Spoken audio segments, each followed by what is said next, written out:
Hey everyone, let's talk about a word we throw around all the time, creativity. But here's the thing, what if almost everything we believe about it is actually a myth? Today we're going to dive in and find out what being creative really means. All right, so let's start with that classic image. You know the one.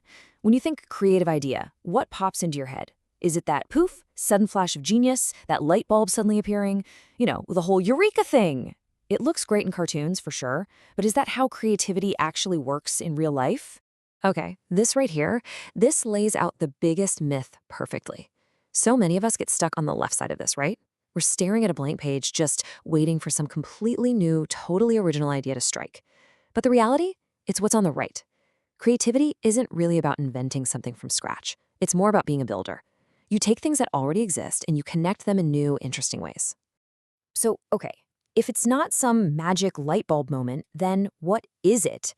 Let's try and nail down a really clear, practical definition of what we mean when we talk about real creativity.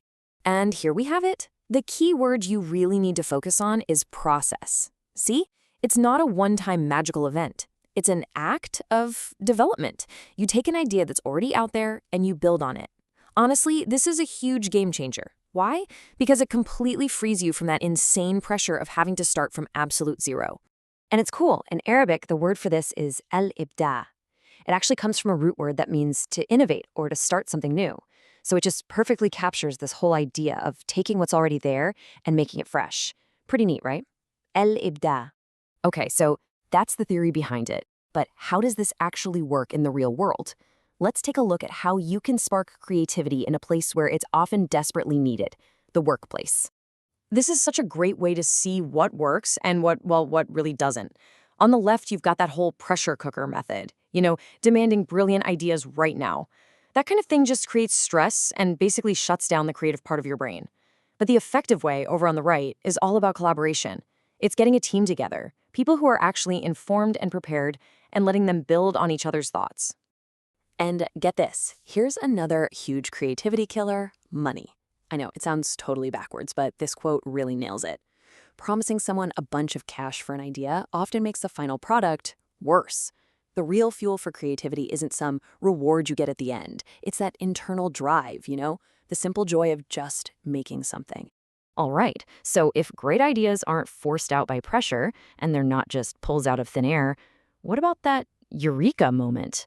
I mean, we've all had it, right? That feeling when an idea does seem to come from nowhere. So, where is it actually coming from? Well, the answer isn't magic. It's your subconscious mind. Seriously, think of it like this amazing researcher who's just always working quietly in the background. While you're just going about your day, it's sorting through every single thing you know, everything you've ever experienced. And then, when it finally finds a cool connection, bam, it sends that aha moment, that conclusion right up to your conscious mind. In Arabic, they call this al-aql al-batin, and it literally translates to the inner mind. I love that. It's such a beautiful way to describe this silent partner that's always working for you, just behind the scenes. So when does this inner mind of yours finally decide to speak up? Well, like the quote says, it's pretty much never when you're trying to force it to. It happens when you finally relax. When you're taking a shower or going for a walk or thinking about something totally different. It's that space, that lack of pressure that lets the answer bubble up to the surface. All of this really leads to what might be the most important point of this whole thing. Creativity is not some special magical gift that only a few lucky people have. Nope, it is a vital, natural part of being human that every single one of us has. And why is it so vital? I mean, why does it matter so much? Because creativity is basically the engine that drives all human progress.